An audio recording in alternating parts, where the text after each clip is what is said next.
satu jamaah, satu kelompok yang mereka itu memahami agama ini cukup dari Al-Quran. Mereka tak pakai hadis Nabi. Ya, nggak laku sama mereka kitab hadis begini, nggak laku. Jadi mereka cuma memakai Al-Quran dan tafsirnya. Nah, ini yang kemudian nanti yang menjadi masalah. Karena Al-Quran itu berbicara secara umum.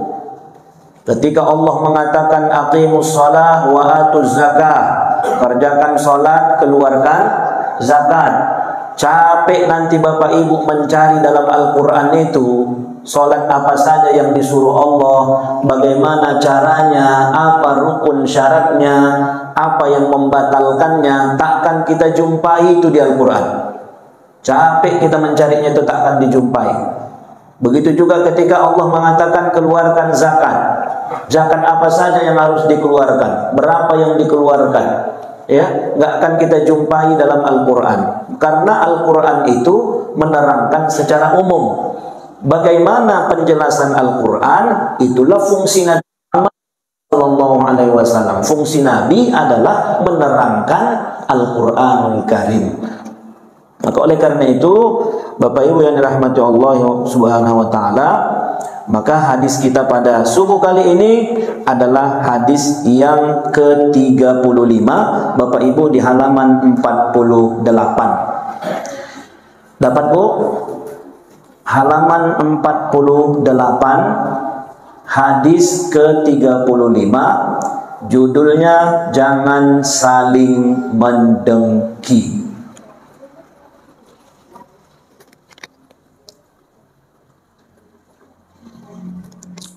Dapat Bu? Dapat ya? Baik, bismillahirrahmanirrahim. An Abi Hurairah radhiyallahu anhu qala Rasulullah sallallahu alaihi wasallam, dari Abu Hurairah radhiyallahu anhu, semoga Allah meridainya, dia berkata.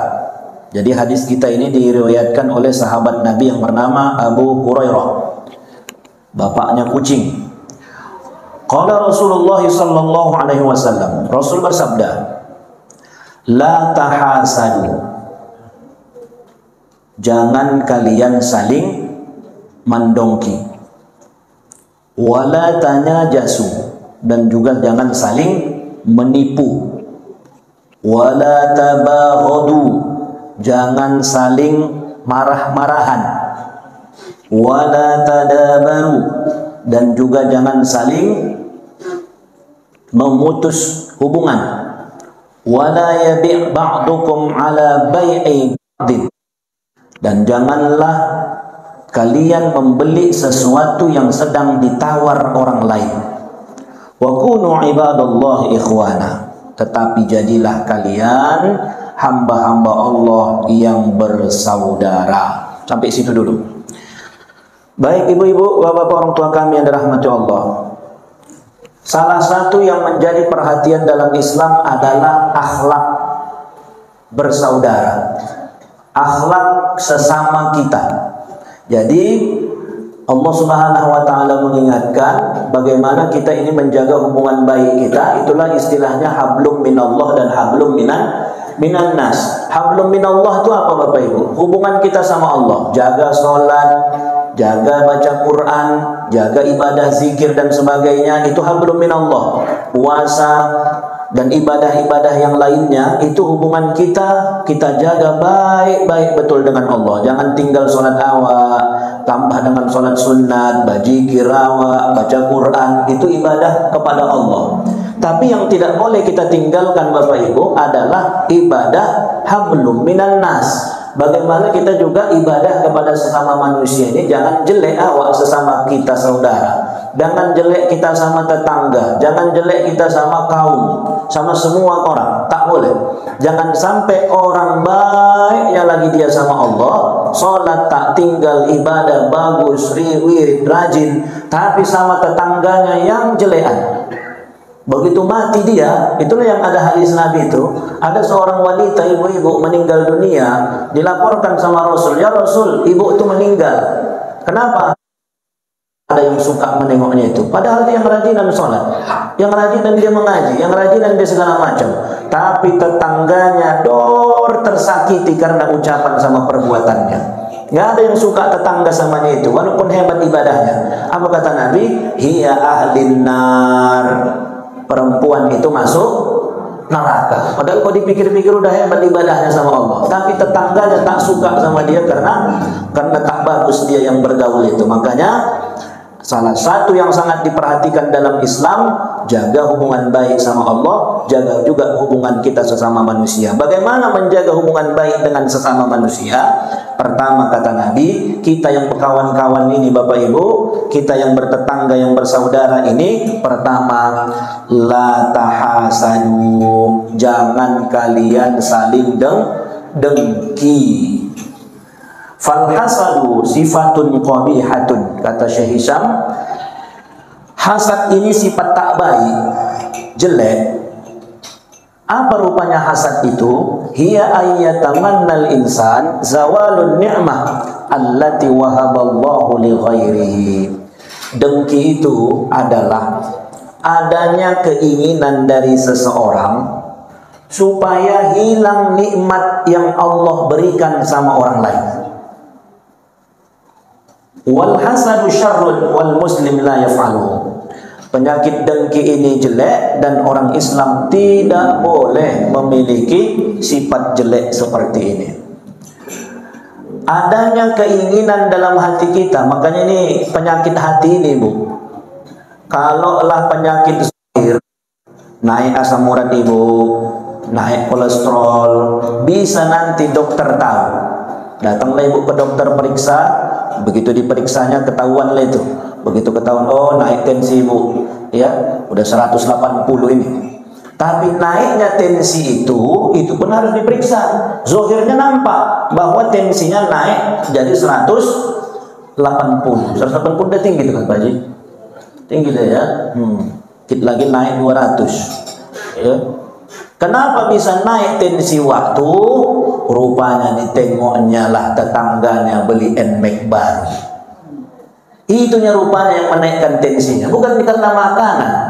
Karena kenapa naik tensi omak? Kata anaknya juga, enggaknya ada makan daging omak, enggaknya ada makan asin, enggaknya ada. Rupanya semalam tetengok omaknya lah tetangganya membeli NMAX baru, naik tuh naik 180 tensi. Pada pikir Ibu 180 dah oyong pada sawah tuh, oyong. Pala begitu duduk dia di teras, ditengoknya pula lawak 5 naik mobil baru, naik tensi waktu 220. Kalau waktu langsunglah dibawa ke rumah sakit, naik tensinya 220. Mana lagi bisa berdiri? Oyong lah. Jadi yang dimaksud dengan dengki itu adalah adanya keinginan agar nikmat yang sama orang itu hilang, ya, atau pindah nikmat itu sama dia. Kenapa pula lah yang dia kereta baru? Aturan aku lah yang berkereta baru. Ya, kenapa dia yang berkereta baru? Aturan aku lah baru, aturan aku lah. Semua begitu. Dan sifat dengki ini, Bapak Ibu, menunjukkan seseorang tidak ikhlas dan tidak ridho dengan takdir Allah, tidak ridho dengan nikmat yang telah Allah berikan kepadanya. Kenapa? Karena yang selalu ditengoknya adalah nikmat orang. Makanya Bapak Ibu, cukuplah kita dengan sifat qanaah. Qanaah itu apa? Merasa cukup dengan apa yang Allah berikan kepada kita. Tapi qanaah dengan arti yang betul. Bukan berarti udahlah gini-gini aja lah, tak usah pada cari-cari kali dunia ini, matinya bentar lagi. Oh, jangan begitu, salah itu. Kalau bisa di dunia ini dicarinya memang sebanyak-banyaknya untuk awak, tapi kata Allah jangan lupa akhirat, kejar akhirat, jangan lupa dunia. Ya, qanaah itu kalau udah berusaha awak, udah maksimal ikhtiar kita mencari rezeki ini, pasang modal, jual, kerja ini, semua udah awak kerjakan, tapi segitu juga awak dapat, barulah qanaah. Tuh berarti memang inilah yang dipas-paskan Allah untuk kita. Kenapa? sompat nanti banyak kali yang dikasih Allah, belum tentu awak bisa rajin ke masjid. Itu aja. Yang penting udah ikhtiar, udah maksimal usaha, tapi segitu juga dikasih Allah, baru qanaah. Jangan belum lagi melakukan apa-apa langsung qanaah. Udahlah begini-gini aja lah, nggak usah pada apa-apa kali, gini-gini aja lah, nggak usah pada. Terakhir begitu saja lah waktu sampai meninggal begitu saja, nggak boleh. Jadi berusaha dulu baru qanaah. Dan yang terpenting Bapak Ibu, cukupkanlah apa yang sudah Allah berikan sama kita. Tak usah pala dongki kita menengok nikmat orang, karena belum tentu mungkin baik sama orang, baik juga sama awak. Macam awak sekarang, seandainya dikasih Allah pun sama awak mobil Pajero, nggak tahu bolu-bolu awak itu Pak. Ya, kan bisa nyawa tarik ke diri awak. Mungkin Haji itu dikasih Allah dia mobil Pajero, ratusan hektar kelapa sawitnya, ya kan? Jadi membayar pajaknya dia bisa, membeli minyaknya harian dia bisa, kemudian apalagi kalaupun pocah bannya mengganti ban pun dia bisa. Kenapa? Memang cukup menurut Allah. Sompat lawak dikasih Allah sekarang nih mobil Pajero umpama. Pocah bannya, satu ban Pajero itu boleh jadi 5 ban mobil Avanza. Kan begitu. Minyaknya, kalau di Avanza 100.000 udah keliling-keliling kemana-mana kota rantau perapatnya. Begitu naik Pajero tak bisa lagi pertalit, mesti pertama, next slide, ya, tak bisa dia pertalit, harganya berapa, kemudian dipakai nanti jalan ke sana sedikit kemari udah berapa. Jadi memang tak cocok. Jadi belum tentu yang baik bagi orang lain baik juga untuk kita. Inilah yang baik untuk awak. Jangan pernah dengki. Dan kadang-kadang sifat kita ini selalu kita melihat orang yang enak, awak tak enak. Berceritalah Kak Haja 5 sama Wak Pia, kakak lah yang enaknya katanya. Kakak lah yang enaknya. Kenapa? Wih, kakak ladang ada, suami kakak begini. Wih, kalau aku Kak jadi kakak katanya. Dibilangnya pula itu. Kalau aku jadi kakak yang senangan aku rasa itu kita. Bagaimana boleh begitu? Ya, tak boleh. Jadi terima saja apa yang memang menjadi kata Allah Subhanahu wa taala. Wala tahasadu, jangan dengki. Yang kedua, Bapak Ibu, wala tanajasu. Wala tanajasu artinya jangan saling menipu. Maksudnya jangan saling menipu apa? Ini khususnya aila yazidul insan sama nuslimah wa huwa la yuridu syira'iha. Maksudnya jangan menipu di sini, menipu dalam arti berdagang. Yang lebih tepatnya di sini dijelaskan oleh Syekh Hisam dalam kitabnya jual beli lelang. Jual beli lelang. Misalnya dibuatlah lelang. Dilelang leni. Apa yang dilelang? Misalnya peci Pak Jokowi. Peci Pak Jokowi, mantan presiden. Biasanya kalau peci palinglah standar harga limpul cepet 300.000 pecinya kurasa dapatin kali itu harga peci 300.000. Ini karena peci Jokowi dilelang lah, dibukalah harga satu peci 5 juta. Dihargai peci Pak Jokowi ini 5 juta. Diundanglah orang-orang kaya, diundanglah pengusaha-pengusaha semuanya. Tapi panitia lelang macam mana supaya laku peci Pak Jokowi ini sampai 100 juta? Ya, terakhir dilelang. Ketika melelang itu, panitia membuat strategi, dimainkan beberapa orang. Ya, dimainkan 1, 2, 3. Tujuannya apa? Mengangkat harga. Dia nggak ada niat beli, cuman untuk menaikkan harga. Nanti begitu kita buka 1 juta, kau bilang 3 juta. Nanti udah dibukanya 3 juta, nanti biasanya pengusaha itu Haji itu pantang dipancing itu, dinaikkannya nanti jadi 5 juta. Begitu dinaikkannya 5 juta, kau bilang 10 juta. Udah 10 juta, nanti Haji yang seperti itu pengen kali DPC Jokowi, pasti dinaikkannya jadi 20 juta. Terus naikkan begitu. Jadi strategi yang dibuat panitia ini, dia membuat harga, menawar, tapi bukan dengan tujuan membeli, tapi untuk mengelabui orang lain. Ini kalau lelang yang seperti ini hukumnya haram. Tapi kalau murni lelang tanpa ada rekayasa, boleh. Ya, tapi kalau sudah ada rekayasa seperti itu tidak boleh. Sampai seperti itu Islam mengatur terhadap jual beli, tak boleh. Wala tanajasu, wala tabaghadu, dan juga jangan saling marah-marahan. Ya, jangan saling marah-marahan. Karena Bapak Ibu, dalam hadis yang lain Nabi mengatakan la taghdab walakal jannah, janganlah marah maka bagimu surga. Sampai begitu Nabi membilang, jangan marah. Memang kalau sudah marah awak Bapak Ibu, apalagi marah sama kawan, sempit dunia ini. Apalagi sampai tadabaru, wala tadabaru, sampai saling memutus silaturahim. Biasanya orang kalau sudah marahan pasti putus silaturahim. Maka orang yang suka marah biasanya ini juga yang sering mendatangkan penyakit. Tak bisa dia mengontrol emosinya, pantang tersinggung, mengamuk. Memang waktu mengamuk, Ustaz, kalau tak kulampiaskan marahku ini, sakit tengkukku ini gitu. Makanya asalkan apa dikit mengamuk, pantang dikit apa mengamuk, yang mudahan mengamuk. Bukan tak boleh marah, boleh.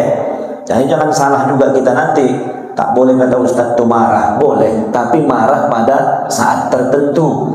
Karena memang Pak Haji, kalau tak marah awak, kadang pijak-pijak orang juga. Ada saatnya memang kita harus marah. Ketika diganggu harga diri awak, ketika dizolimi awak, perlu juga yang sekali-sekali marah. Jangan Pak diganggu orang awak, dizolimi orang, diam. Kata Ustaz jangan marah, jangan marah. Oh, udah pijak orang awak. Pijak-pijak orang. Tapi kalau memang ada saat tertentu yang memang kita bisa tahan emosi kita, tahan. Karena orang yang kuat itu kata Nabi adalah orang yang mampu man kazima ghaizan wa huwa yaqdiru ala infadhihi. Pada saat dia emosi tapi dia mampu tahannya begini, tahan gini. Aduh, kalau bukan karena aku kasihkan ini udah. Tapi tahannya, enggak jadi dia marah. Tahannya terus begitu, astagfirullah, astagfirullah. Tahannya. Maka orang yang seperti ini kata Allah, Allah akan penuhi hatinya dengan ketenangan. Tapi kalau sudah orang mudah marah, emosi, apalagi mudah memutus silaturahim, yang banyak keteannya, sempitlah dunia ini Bapak Ibu. Mau pergi nanti ke sana, siapa wirid? Persipian, oi, kenapa? Rupanya tak berkawan dia sama kawan tuh. Wirid tak datang, ke masjid pun begitu, acara-acara semua terakhir. Asalkan mau ke sana dia ditengoknya dulu. Siapa? Kenapa? Ada banyak, ada yang tak cocok sama dia. Akhirnya apa? Sempit dunia. Aku ada begitu, Bapak Ibu jamaah rahmati Allah. Ada tukang kami, begitulah. Satu tukang las, satu tukang listrik. Di pesantren lagi kerja ini. Rupanya tukang las ini asalkan membolo-bolo dia, entah macam mana terganggu lah listrik dibikinnya. Entah yang diputuskannya wayar, entah yang macam mana, mengamuklah tukang listrik. Ya. Kenapa? Kerjaan dia udah bagus diganggu-ganggu kawan. Terakhir main orang tuh tukang listrik sama tukang las. Akhirnya apa? Si tengok-tengokan lah Pak. Asalkan masuk nanti tukang las, tukang listrik tak mau masuk. Kenapa? Takut dia berjumpa waktu kerja. Intip-intipan begitu masuk tukang listrik, tukang las tak mau datang. Kenapa? Takut berjumpa. Lambat kerja tukang awak jadinya gara-gara itu. Iya, kenapa? Memang begitulah. Sempit jadinya dunia ini. Kalau sudah saling marah, kemudian saling memutus silaturahim. Kemudian wala yabi' ba'dukum ala bai'i ba'dikum ba'din. Tidak boleh membeli sesuatu yang sedang ditawar oleh orang lain. Ini adab jual beli. Ya, walaupun mungkin kejadiannya banyak di masyarakat, tapi ini adabnya seperti itu. Umpama dia mau beli HP. Harga HP ini di toko yang di sama kawan yang si A, harganya 5 juta. Ya. Udah bagus ini HP ini 5 juta. Ini kawan yang satu lagi karena kepingin kali dia dengan HP yang sama, didatanginya toko itu, jual sama dia 5 juta, aku bayar sama abang 5 juta 200, asalkan sama aku lah mengkasih. Ya, padahal ini kawan ini masih transaksi, belum putus apakah dia beli atau tidak. Kalau seandainya bang 5 juta kata kawan yang pertama, kan dalam bang nggak jadi lah bang, aku nengok-nengok yang lain lah dulu katanya. Selesai. Tapi kalau masih dalam proses tawar menawar, begitu tawar menawar, ini kawannya masih berpikir, aku beli nggak ini ya 5 juta ini ya. Ya, dialah yang menawar, dialah yang mau rencana membeli pertama. Datang kawan satu lagi, bang, sama aku aja jual bang 5 juta 200. Kalau sama dia 5 juta, sama aku 5 juta. Nih, putuskan dulu sama kawan nih. Kalau dia beli, beli, karena dialah yang pembeli pertama. Ya, jadi jangan sampai karena kita pinginnya sekali dengan keuntungan menzolimi orang lain. Begitu juga misalnya agen-agen tanah, ya kan, agen tanah, agen mobil. Ini pun hati-hati, adab dalam berjual beli. Putuskan dulu sama yang satu. Kalau memang tadi bang tak jadi lagu beli Avanza itu bang, aku mau ngambil ras aja lah katanya. Udah putus berarti. Tapi kalau dia masih nego, dianya yang datang pertama, tahu-tahu datang ke berapa bang lepas Avanza ini bang, 60 lah. Ya, datang kawan yang satu lagi, 65 aku bayari sama abang, asal lama aku abang jual. Tak boleh. Ya, demi menjaga adab dalam jual beli. Putuskan dulu, kalau memang dia jadi beli, jadi, kalau tidak, tidak. Baru kita buka tawaran kepada orang lain. Kemudian wala al-musna wa kunu ibadallah ikhwana. Jadilah kalian orang Islam yang saling bersaudara. Al-muslim akhul muslim. Orang Islam itu bersaudara dengan orang Islam. Ini menunjukkan Bapak Ibu bahwa persaudaraan dengan ukhuwah Islamiyah itu al-ukhuwah ad-dunya a'zam min al-ukhuwah an-nasabiyah ad-diniyah. Bersaudara karena agama lebih kuat ketimbang bersaudara karena nasab. Ya, jadi walaupun kita beda agama, walaupun kita bersaudara adik kandung awak, tapi walaupun dia adik kandung awak tapi sudah pindah agama, sementara ada tetangga kita enggaknya ada hubungan darah, tapi karena dia sesama muslim, maka lebih erat hubungan saudara kita dengan yang sesama muslim ketimbang yang sudah tak seagama dengan kita. Kenapa? Begitu berganti agama Bapak Ibu, putuslah hubungan. Bahkan nanti dalam kaji warisan itu tidak bisa waris mewarisi. Ya, tidak bisa waris mewarisi. Misalnya ayah Islam, anak pindah agama, kaya raya ayahnya ini, tapi karena anaknya pindah agama, anaknya nanti tak berhak menerima waris. Atau sebaliknya, anaknya pengusaha muda sukses, ya kan, meninggal ini belum lagi sempat menikah, meninggal, tak ada anak, tak ada istri. Ayah emak harusnya berhak dapat warisan. Tapi karena si anak tadi sudah tak beragama Islam, ayahnya agama Islam, maka si ayah pun tidak bisa mendapat warisan karena sudah berbeda agama. Sampai seperti itu. Jadi hubungan ukhuwah kita, saudara kita yang lebih kuat itu adalah karena agama. Lanjut Bapak Ibu, yang dilarang kepada kita berikutnya, la yazlimuhu, tidak boleh menzoliminya, tak boleh menyakitinya. Kemudian apa lagi? Wala yahzuluhu. Yahzuluhu itu maksudnya Bapak Ibu mengabaikannya, tidak mau menolongnya. Kadang kan gini Bapak Ibu, datang kawan minta tolong sama awak, datang kawan minta tolong. Pada saat dia minta tolong, oh bang tolonglah bang, pinjam dulu mobil abang bang. Kenapa? Membawakan orang rumah ke rumah sakit katanya umpama. Padahal pada saat itu bisanya kita tolong dia. Mobil awak lagi nganggur, tak dipakai, ya kan? Dan memang walaupun mau dibawanya, bisanya ini. Tapi pada saat itu kita tak bantu dia. Apa ya pula aku tolong deh nih, nanti jorok mobilku, habis pula minyakku, balecet pula nanti, melanggar lagi nanti begini-begini. Terakhir pada saat sebenarnya dia mau menolong tapi dia tidak tolong, diabaikannya ini saudaranya muslim ini, itulah yang dimaksud dengan yahzuluhu, membiarkannya. Padahal pada saat itu kita bisa bantu dia. Macam lah, misalnya pada saat kita misalnya lagi tugas, lagi aktif di dinas, kebetulan wak ini misalnya, bapak ini misalnya pegawai di mana begitu, Oh, misalnya pegawai di Capil, bang, aku mau ngurus KTP lah bang, kakakku begini. Sebenarnya dia bisanya membantu macam mana supaya siap KTP wani, kan begitu. Karena asalkan datang nanti melalui jalur, habis katanya belangko. Habis belangko, padahal dia mau bantu, oh bang, perlu kali aku mau buat KTP gini bang. Bisanya ditolongnya ini. Tapi karena dia tak mau membantu, akhirnya dibiarkannya. Nggak bisa deh, kesana aja lah jumpai, langsung aja jumpai ke sana. Nanti kasih tahu orang itu macam mana caranya. Diopernya sama orang lain, tak dibantunya. Itulah yang maksud dengan yahzuluhu, mengabaikannya. Maka Bapak Ibu, selagi bisa tolong. Selagi bisa kita bantu. Karena yakinkan saja dalam diri kita, walaupun kita menolong orang, jangan pernah berharap dia balik menolong kita. Karena kalau awak nolong orang berharap dia balik menolong awak, itulah yang nanti mau sakit hati awak. Udah ku tolong kau begini pula kau buat sama aku. Memang gak adanya otakmu, kata kawan pula. Ya, gak adanya hatimu, masa udah ku tolong kau begini kau buat sama aku. Itu nanti akhirnya begitu.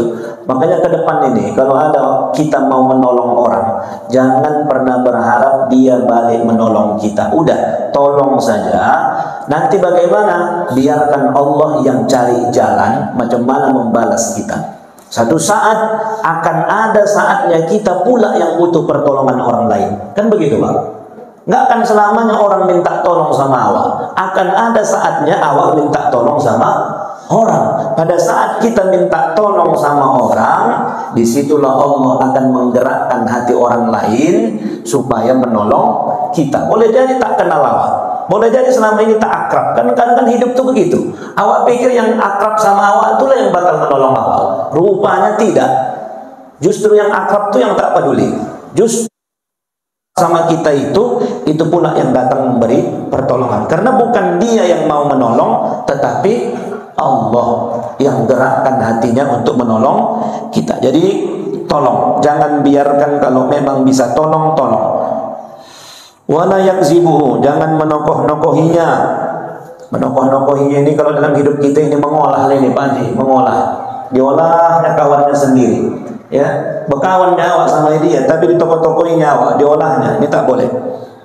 Ya, wala yahkiruhu, dan tidak juga menghina-hinanya. Ya, mengata-ngatai yang bodoh lah kau, tolol lah kau, segala macam dengan bahasa yang tak baik. Begitu juga jangan pernah menokoh-nokohinya. Jangan olah kawan awak. Ini udah berkawan awak sama dia bagus, awak pula lah diolahnya, kan sakit itu Pak. RO itu Bapak RO, raja olah. Mengolah saja kerja. Kalau orang diolahnya, taruhlah ini awak udah berkawan sama dia, awak pun diolahnya, jangan kawan itu. Jadi jangan menokoh-nokohi kawan, jangan menghina kawan. Terakhir Nabi mengatakan at-taqwa hahuna, takwa itu ada di sini. Wa yushiru ila sadrihi salasa marrat, Nabi menunjuk sampai 3 kali. Takwa itu di sini, takwa itu di sini, takwa itu di sini. Gitu kata Nabi. Bihasbi imri'in minasyarri ayyahqira akhahul muslim.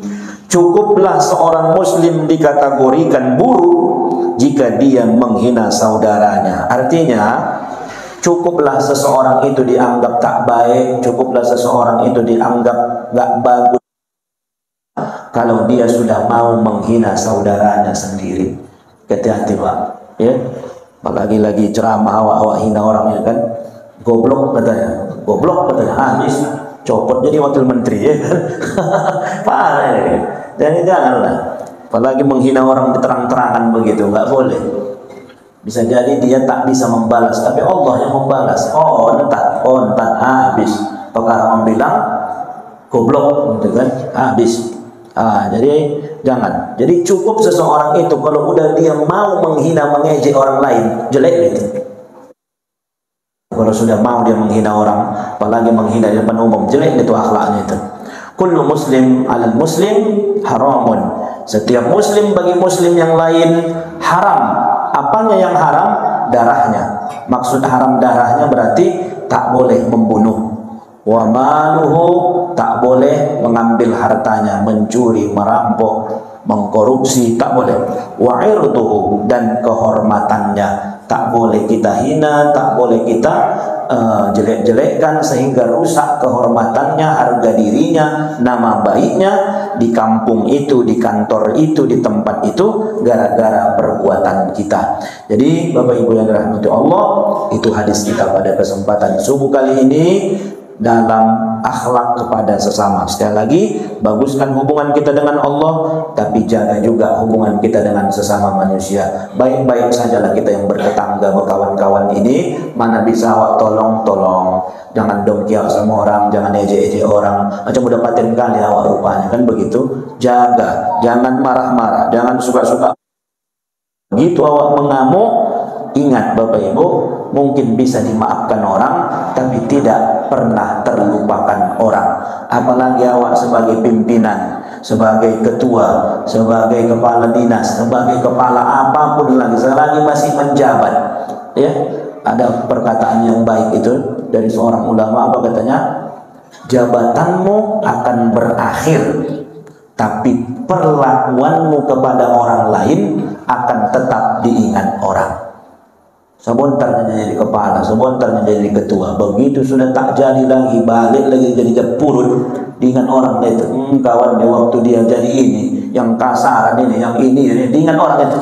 Ya, bagaimana dia memperlakukan orang lain selama dia menjabat akan tetap diingat orang. Maka selagi masih dapat amanah awak, baik-baik awak, jangan suka mengganggu dan menyakiti orang lain, karena boleh jadi pada saat kita menyakiti orang, bukan orang itu yang membalas, Allah yang akan kirim orang lain untuk membalas kejelekan kita. Wallahu a'lam. Sampai sini Bapak Ibu. Kalau ada yang mau bertanya terkait masalah kita ini ataupun masalah yang lain.